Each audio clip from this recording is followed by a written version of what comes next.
నమస్తే, welcome to Telugu రాజ్యం. నేను మీ రామ్. 10వ తరగతి పరీక్షలు కంప్లీట్ అయిన తర్వాత దాని యొక్క ఫలితాలలో అవకతవకలు జరిగాయి. ఏపీలో మొత్తం 1,00,000కు పైగా పిల్లలు ఎగ్జామ్స్ రాస్తే అందులో 66,000 మంది రీవాల్యుయేషన్ పెట్టుకుంటే అందులో 11,000 మంది మాత్రమే పాస్ అవ్వడం జరిగింది. ఇంత పెద్ద ఎడ్యుకేషన్ సిస్టంలో ఇలాంటి అవకతవకలు ఇంత మొత్తంలో జరగడం ఇదే మొదటిసారిగా భావిస్తున్నారు అందరూ కూడా. ఓవరాల్గా దీనికి సంబంధించి మనతో మాట్లాడడానికి ప్రముఖ పొలిటికల్ అనలిస్ట్ కేఎస్ ప్రసాద్ గారు ఉన్నారు. ఆయనతో చర్చిద్దాం. సార్ నమస్తే. నమస్తే అండి. Sir, Mahanadu at the same time working president, at the same time education minister. So ఇలా బాధ్యతలు ఉన్నటువంటి నారా లోకేష్ గారు ఎందుకు సార్ ఇందులో విఫలమయ్యారు? ఈ వైఫల్యానికి కారణాలు ఏంటి? దీన్ని మనం ఎలా చూడొచ్చు? పిల్లల భవిష్యత్తు ఏ రకంగా ఉండబోతోంది ఆంధ్రప్రదేశ్లో? కానీ నిజంగా చెప్తున్నాను, ఎంత ప్యాథటిక్ సిచ్యువేషను.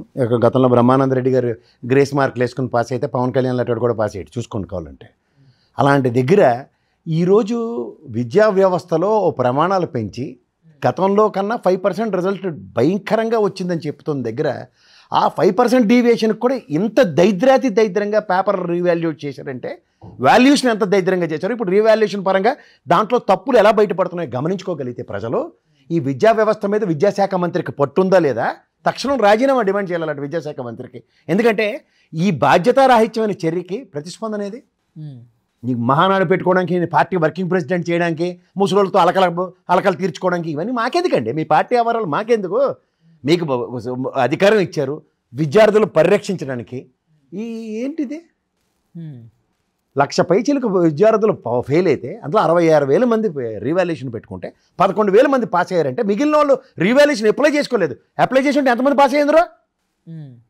ఇది ఎక్కడండి? 3 సార్లు ఉంటుంది ప్రొసీజర్ వాల్యుయేషన్ చేసేటప్పుడు. ఈ టీచర్లకి, ఈ ఉద్యోగస్తులకి ఉల్లంఘక ఆల్రెడీ ఇప్పుడు డిఈఓ ఆఫీసులో ఉద్యమాలు చేస్తున్నారు మాస్టర్లు అందరూ.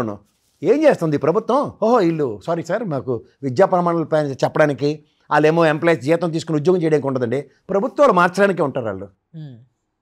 ఏం లైన్లో నిలబడి మధ్యాహ్నం ఇచ్చారో మాత్రం పెద్ద పెద్ద చికాకు పడిపోయి తేడాలు పడిపోయారు కదా, మీ పని మీరు ఎందుకు చేయట్లేదు? ఏం తమాషాలుగా ఉందా? విద్యార్థుల భవిష్యత్తులు, వాళ్ళ జీవితాలు ఘోరం అండి. ఈ విద్యా ప్రమాణాలు పెంచడానికి జాతీయ స్థాయిలో తీసుకుంటున్న ఏ విధంగా ముందుకెళ్తుందో మన రాష్ట్రం ఒకసారి చూసుకోమనండి. తిరోగమనం అంటారు దీన్ని. ప్రతిదానికి ఆవ్యాసంలో జగన్మోహన్ రెడ్డి మీద పడేయడమే. సంవత్సరం పొద్దయింది, గుడివరానికి పనులు అవుతున్నారు మీరు. అడ్మినిస్ట్రేషన్ మీరు పట్టలేదా? లేదా ఏమైనా కేక పాల్గొని ప్రభుత్వమా? అరే మాకు ఇంకా కంట్రోల్ రాలేదని 14 సంవత్సరాలు ముఖ్యమంత్రి అయినా ఇదేనా? ఇంత నిస్సాకారమా? ఇంత బాధ్యతారాహిత్యమా? జీవితాలతోనా? ఒక డిప్యూటీ చీఫ్ మినిస్టర్ కాన్వాయ్ కట, ప్రోటోకాల్ అట, 33 మంది జీవితాలు పోయాయి ఆ రోజు నీట్ ఎగ్జామ్కి.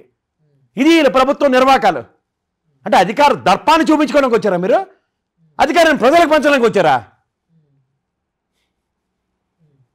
ఇది ఇలాంటి ప్రభుత్వాన్ని ఫస్ట్ టైం చూస్తున్నాం సార్. ఇంత బాధ్యతారాహిత్యమైన ఎడ్యుకేషన్ మినిస్టర్ తక్షణం రాజీనామా చేయాలి ఆయన. అంటే సార్ మిస్టేక్స్ అవుతాయి కదా మరి ఇంత పెద్ద మొత్తంలోనా? అదేనండి, మరి అప్పుడే కదా కలెక్టివ్ రెస్పాన్సిబిలిటీ అంటారు.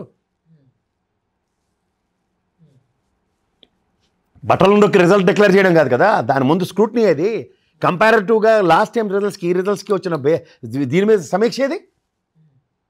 నా గత విశ్లేషణలో కూడా చెప్పాను, గతంతో కంపేర్ చేస్తే 5% రిజల్ట్స్ తక్కువ. అదే. సో ఏ ప్రాతిపదికన విద్యా ప్రమాణాలు పెరిగాయో, ఏం పెరుగుతున్నాయో, ఏం చేస్తుందో కూడా అడ్మినిస్ట్రేషన్ మీద, ఫంక్షనింగ్ మీద వీళ్ళకి అథెంటికేషన్స్ లేకపోతే పట్టులేదు. అలా గత ప్రభుత్వంలో సకల శాఖ మంత్రులను సజ్జల మీద పడి ఏడిసినట్టు అన్ని పనులను ఈ చిన్నపిల్లల స్థాయిలో లోకేష్ లాంటి చెక్క పెడితే ఏమవుతుంది? ఇలాగే అవుతుంది. తన డిపార్ట్మెంట్ వైఫల్యాన్ని కప్పిపుచ్చుకోవడానికి వేరే డిపార్ట్మెంట్ చుట్టూ తిరిగితే ఇలాగే ఉంటాయి.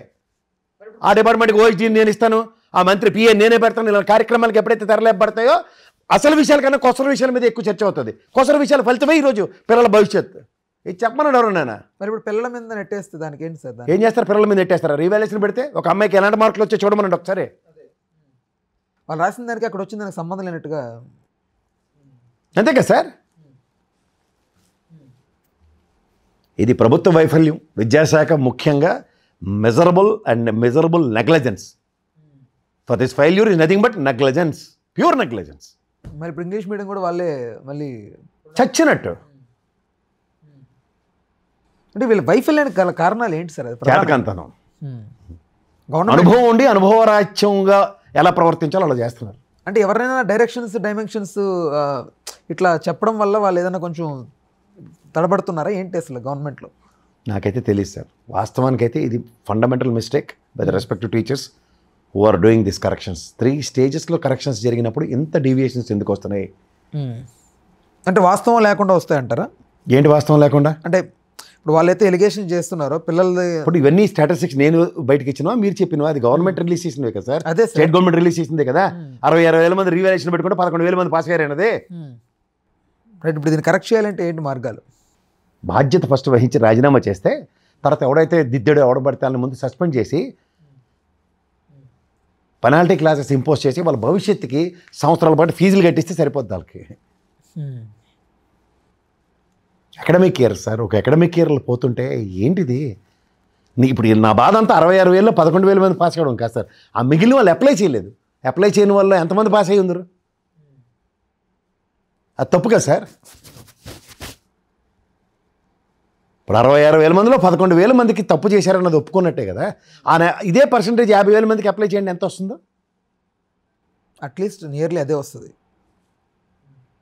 అంటే 8,000 మందికి తక్కువ కాకుండా ఛాన్సెస్ ఉన్నాయి లేదా? 66,000 మందికి 11,000 మంది అంటే మిగిలిన 50,000 పైచీలకి 8,000 మంది పాస్. పోనీ 5,000 వేసుకోరా, అందులో 100 మంది పాస్ అయినా తప్పే కదా సార్. ఎగ్జాంపుల్ చెప్తున్నా.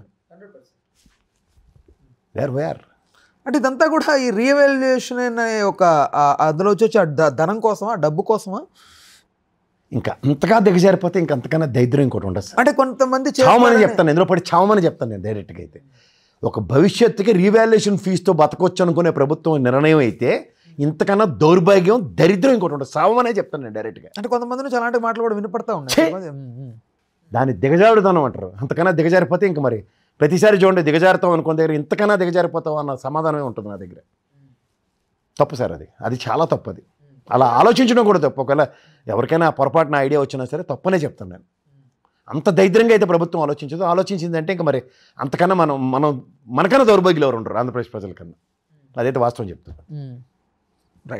రైట్ సార్, ఓకే, ధన్యవాదాలు, థ్యాంక్ యూ. హలో, తెలుగు రాజ్యం ఛానల్ చూస్తున్నారా?